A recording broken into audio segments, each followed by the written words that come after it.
So, Maehnowesekiyah. In this video, we will be announcing and discussing some very important upcoming Menominee Tribal Townhouse zoning meetings. My name is Gary Bisa. And I'm Doug Cox, Land Management Director.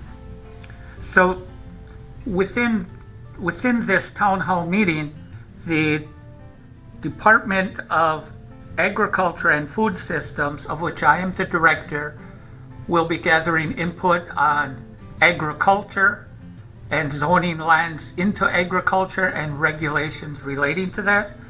And Doug Cox is the director of the Land Management Department, and he is responding to mandated updating of the zoning code for the entire reservation.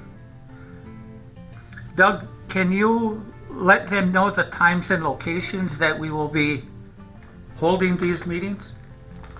The meetings, as you will see in the flyer that's being displayed here, are going to be on May 3rd, 4th, 9th, 10th, and 11th. So on May 3rd, we will be meeting in Zoar at the Community Center. On May 4th, we'll be meeting in Neopit at the Neopit Police Precinct meeting room. On May 9th, we'll be at Middle Village Maehnowesekiyah meeting room. On May 10th, we'll be at the South Branch Community Hall. And on May 11th, we'll be at the Culture Center on the CMN campus, talking with the Keshena and West Branch communities. Those meetings will be running from 5 p.m. to 7 p.m.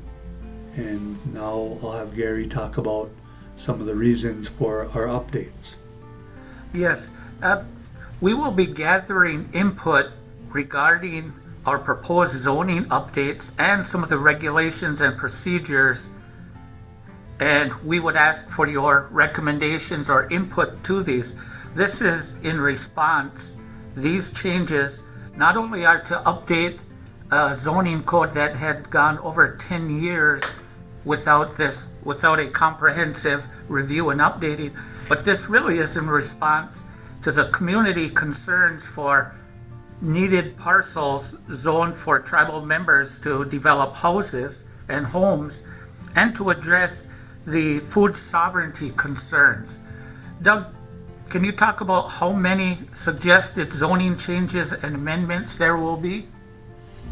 So in regard to this work that we did to get this zoning amendment on the table, we started that work in February of 2021 with the departments that Gary mentioned. In addition, we had legal assisting as well as community development. And through that, we went through a community by community look at what was needed for zoning changes. And it really became a large task, again, definitely needed. Sounds like quite a daunting number, but the reality is that they add up due to the number of areas that were without any zoning and the number of changes that were required.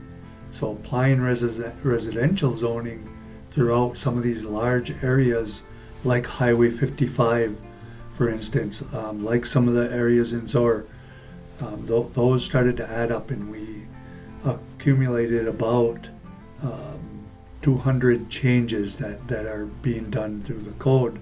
So those changes, as I mentioned, in residential areas, for instance, relate to how we can better provide some flexibility to the membership on their properties, especially when there wasn't zoning there before. The districts that we are dealing with are outlined in some fact sheets that we have, and you'll see them here on this slide. We've got two examples. We've got a agricultural district example and a residential district example of fact sheets. These are basically the regulations you will see in each of them districts. These already exist within the reservation, and these are just some of the examples of what those entail when you're within those districts in residential areas and ag areas, just two examples. As far as the actual changes, we will look at some maps. The first map you're going to see is Zoar. And again, these maps are all going to be available in person at the town hall meetings, so you'll have an opportunity to get copies of these through that process. So Zoar's changes, you can see the blue outlines on this map are areas that were previously zoned but now are being proposed as a new zone. That's just an example. We will be going into detail about these at the town hall meetings. Just a quick example in Zoar is this change will actually give Department of Ag an opportunity to do some things in the middle of Zoar here that relate to community gardens and some of the other things that Gary spoke about. The next map you see is Neopit, and again you'll see some numbers attached to some of these areas. Those numbers correspond to the number of changes that we are doing, but they will also be attached to a table that will describe that change. And again, this information is going to be more detailed and available at the community meetings.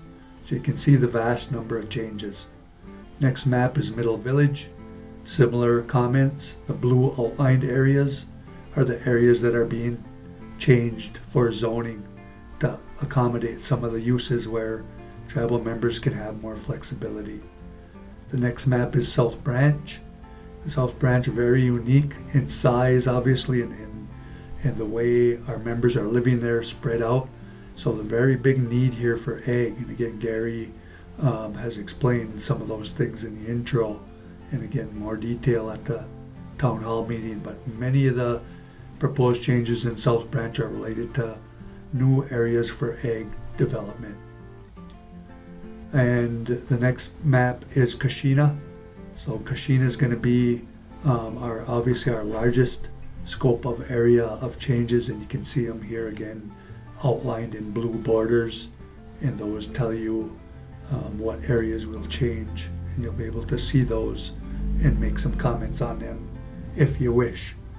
Last area is West Branch, and West Branch was some of those areas I spoke about earlier that didn't have changes, that didn't have currently zoned areas, and we had to apply zoning there because homes were developed and parcels were existing without any zoning on them.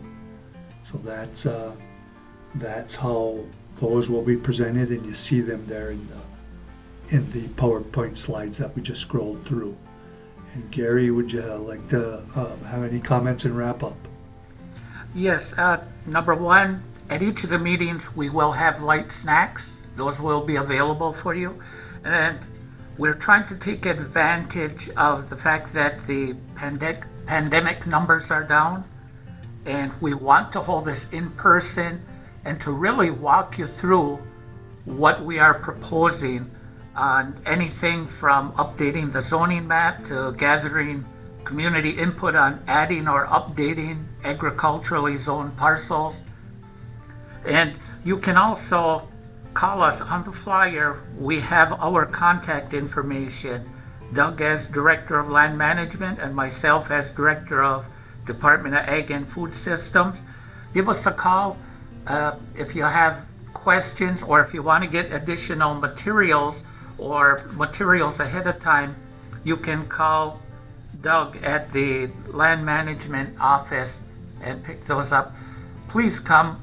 We want your input. We want to make sure however we zone this is what the community wants and needs, not only for now but for the future. It's very important, and this is your responsibility as well as ours to take care of this land for the future generations. Thank you much.